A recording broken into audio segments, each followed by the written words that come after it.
What is going on? Charles Botensten here, Botensten Properties International. I have no idea why I just said that. However, I'm probably so used to it from making sales calls that it's now just ingrained in my nomenclature, as one of my old managers used to say. He just loved using that word, nomenclature. He felt like he was this big bad boss. And ironically enough, after I left Halstead, a couple of months later, he actually got fired. So, sorry, buddy.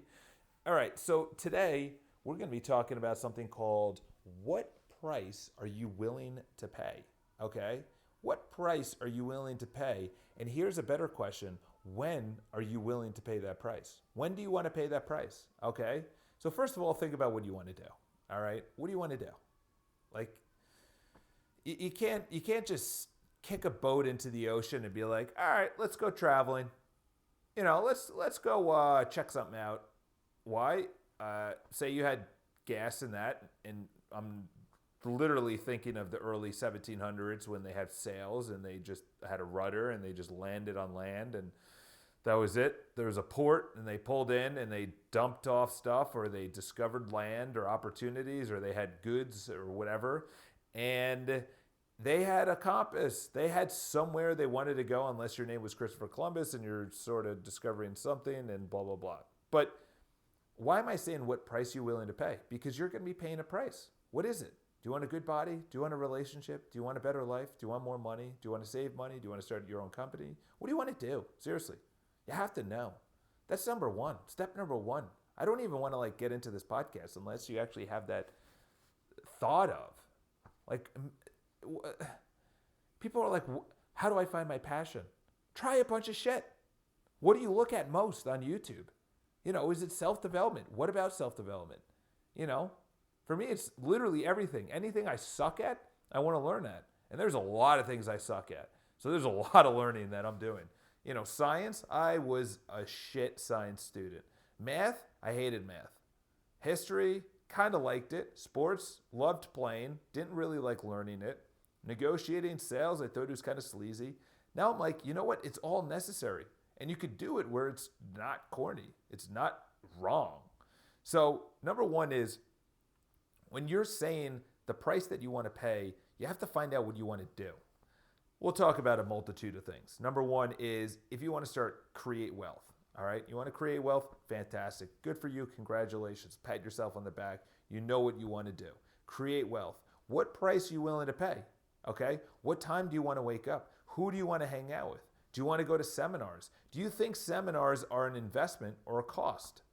Do you think you're like, what is the cost of the seminar? No. You should be thinking, what is the value I'm going to get out of the seminar? Who are the speakers? What are the breakout sessions? Who are the attendees? What are the activities we're going to be doing? What are we going to learn about? Who's going to be teaching me? It's an investment, okay? I never understood people, okay, I take that back, because that was me for 22 years of my life. But the last 9 years, call it 9 years of my life, which is insane. I can't believe I started 9 years ago. Imagine when I'm 40. Totally different. But what was I even talking about? The price you're willing to pay. You want to create wealth? You can't create wealth waking up at 9 a.m. or even 8 a.m. You can't create wealth just being a guy that's like, all right, you know what? I'm kind of going to just create something. If people buy it, they could. No. You have to be obsessed. You have to be absolutely dedicated to your craft. Yeah, you know what? One-hit wonders, 1 out of 100 million people, 1 out of 1 million people will be a one-hit wonder. You'll make a ton of dough. And guess what? You won't be happy after that. You'll be, the example that I recently brought up in a YouTube video was Ralph Macchio. Congratulations, you had a ridiculous movie. However, you're not going to go down as one of the greats. You're not going to go down as a Denzel, as a Leo, as a De Niro. They made movie after movie after movie. De Niro made Goodfellas, one of the most successful, greatest films of all time. And then he follows it up with Casino. Are you kidding me? DiCaprio, he came out, whether you like the movie or not, he came out with Titanic, this romantic and everything else. And then he just starts crushing the theaters, hit after hit after hit. Gangs in New York, Departed, Catch Me If You Can. Like, what? Who is this guy? You could be a one-hit wonder, or you could go out. What price did DiCaprio have to play? I'll tell you what he had to play. He had to play in his mind. What if this movie sucks? What if this is a total flop? What if, and then this is what they say, if the movie is a flop, I'm the star, I'm a flop. That's what they say. I am not as good. And you know what? That happens all the time. Music, perfect example. A band, Linkin Park, will come out with a banging set of CDs, 2 in a row, early 2000s, or Green Day, still around, still touring, still doing their thing. They came out with 2 back-to-back just slam dunk CDs in the 90s. And then you kind of heard about them, and they're sort of still around, but guess what? They're not innovating. Or they're playing the same music, and it's, listen, you can think of it either way. There's a lot of mindset behind it. And the price you're willing to pay is either you pay the price right now.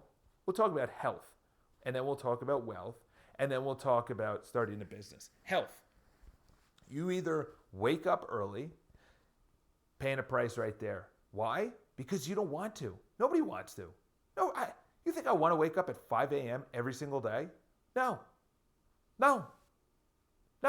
I would rather not have an alarm. I'd rather just sit in my bed forever. Like, the reason I do it is that doesn't create success. And I don't feel good about it. Okay? I don't slothing around, being a lazy sack of shit does not make me the person that I want to become. That doesn't create wealth. That doesn't create health and happiness and a lifestyle and relationships. Okay? So you either pay the price by waking up early now, by having a salad. You pay the price because the immediate gratification is that cookie. Have that cookie there, little Johnny boy. Have it. Eat it. Nice. Now your insides are ripped up. Now your mind's all screwed up because the sugar is hitting it like a sack of potatoes, like heroin, like cocaine. More addictive than those hard substances in your brain. Why? Because our body craves it. Our body doesn't crave drugs. Our mind craves drugs because we're addicted to the escapism, but our body craves the escapism and the feeling and the rush of sugar because back in the day, it was never around. So finding honey or fruit, it gave us the energy that we needed for sustained periods of a kill or staying awake or alive or whatever. We needed that. We needed that sugar. And there was none around. All we had was wheat, barley. Obviously animals were a little bit later on that kind of shortened our draw, made our brain a little bit bigger, blah, blah, blah. And, advent of fire helped out. This is the thing. You pay the price now, which is you have the salad, you wake up early, you hit the gym. Or here you go, Mr. and Mrs. Listener. You pay the price when you're older and you have diabetes, you can't play with your kid, you have a stroke, or you have a heart attack, or you have a disease, or you have a bad back, bad knees, you look like shit, you're balding, you have bad skin. Like, why am I being dramatic here? Because it's true. It's true. You pay the price now when all of your boys or all of your girls are out getting shit-faced on a Thursday night, knowing you have to be up early on Friday for a big meeting, a big appointment, or in my case, just a Friday, sales calls, gym class, meditating, morning routine, on my trampoline, getting my lymph nodes bouncing around. That's a typical Friday to me. Morning, typical Friday morning, 5:08. Actually, it's a little later on a Friday, 5:15 on a Friday. Wake up, do my morning routine. I'm paying a price. Why? Because other people, a lot of my friends, they came home 7 hours earlier, banged up. Hey, listen, they get to talk to a bunch of chicks. They had a great time. They laughed. They exchanged stories. I wasn't there. Fear of missing out. FOMO. Everyone talks about it. But guess what? The price that they're going to pay is I am making sales calls in the morning. I'm making traction. And that traction actually got me an appointment on that Monday.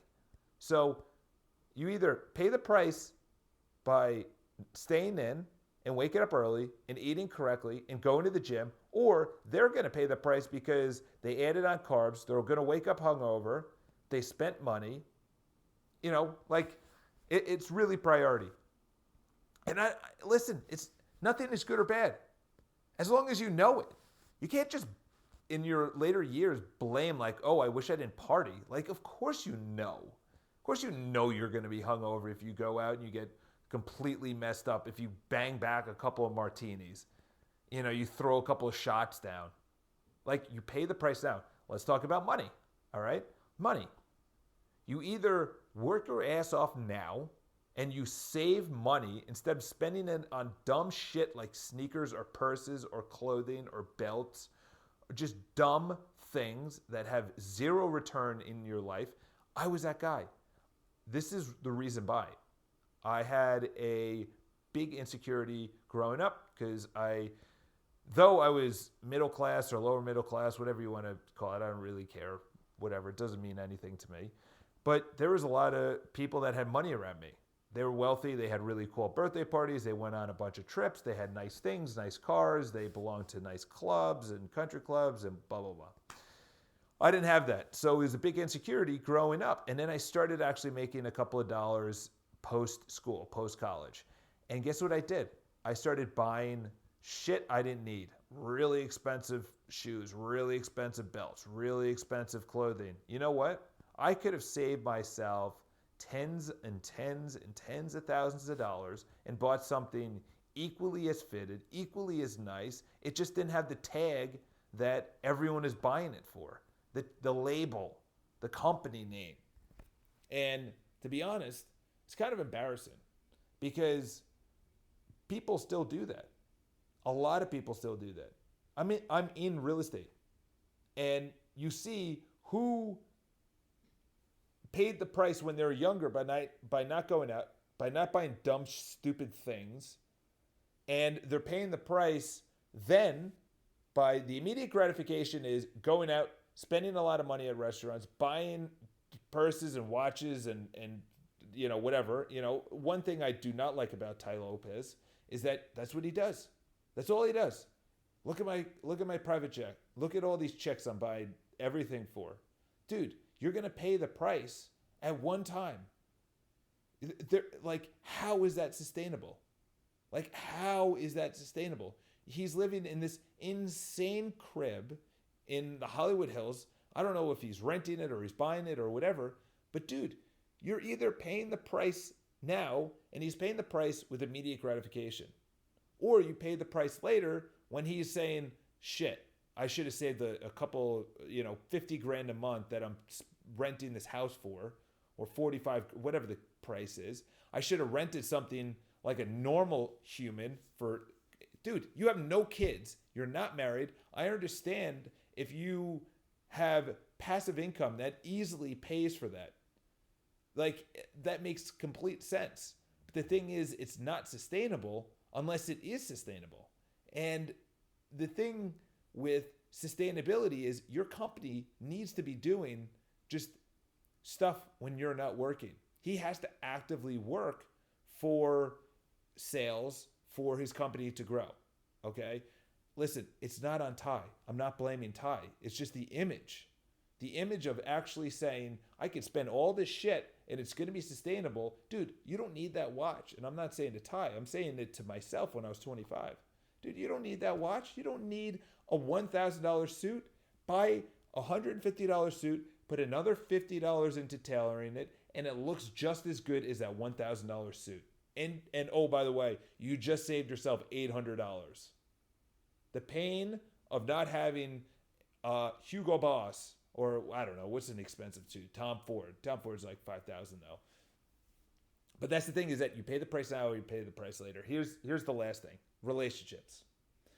And relationships, to be honest, it's either, especially with your kids, you work your ass off and you're building wealth at the sacrifice of your health. Think of Steve Jobs there. Steve Jobs on his deathbed, look up his last words. It was actually kind of sad to hear him say the things he said. He said, I He sacrificed making money when none of it can go with him. Nothing is going with him. Nothing is going to go into the afterlife, or he sacrificed years on this earth for money, the pursuit of money. I am not saying money is bad, but in the pursuit of money at the detriment of your health. Here's another one, is Dennis Felix, or Felix Dennis, one of those guys. He started Maxim. He's a UK magazine publisher. I think he was a billionaire, or at least a few hundred million, right around there. He died early. You know what? He crushed the 70s and 80s scenes with tons of drugs, tons of alcohol, tons of partying. At the detriment of his health, he died early as well. I don't want to die early. So I want to pay the price now, so later on, I'm not visiting the doctor and saying, hey, doc, yeah, my knees are shot. I can't pick up my kid. I got some back problems, or I got some heart problems.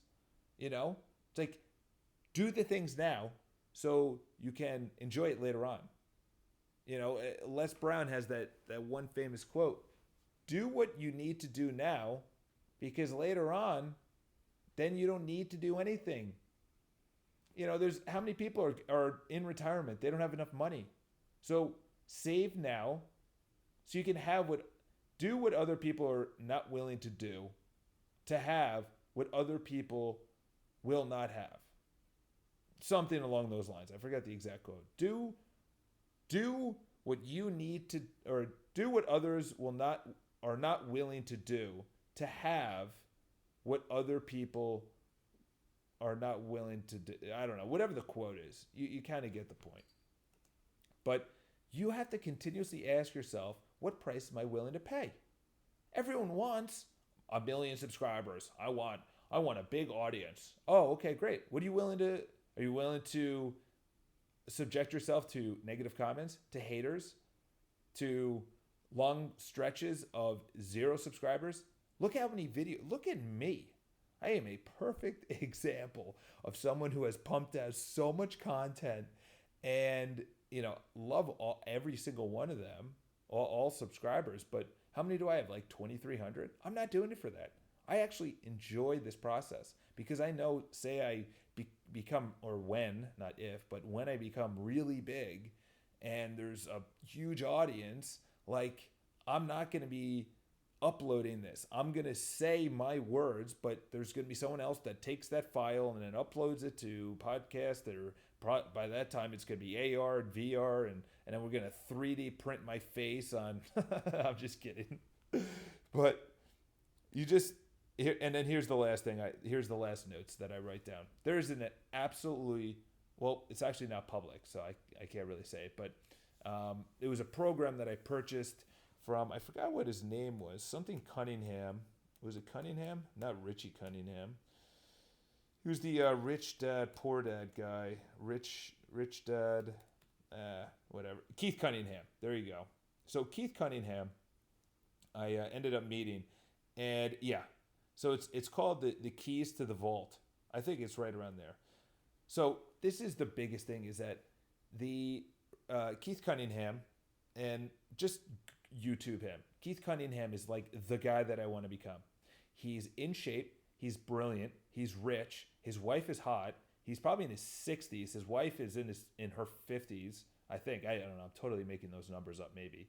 And he's just amazing orator, however you say that word.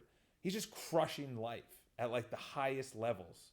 And no one's ever heard of him. The only difference I would do if I was him was hit the social media streams. For him, he's in his 60s. You want to hear a story? He made in the, was it in the 90s or the 80s? I don't know, right around there.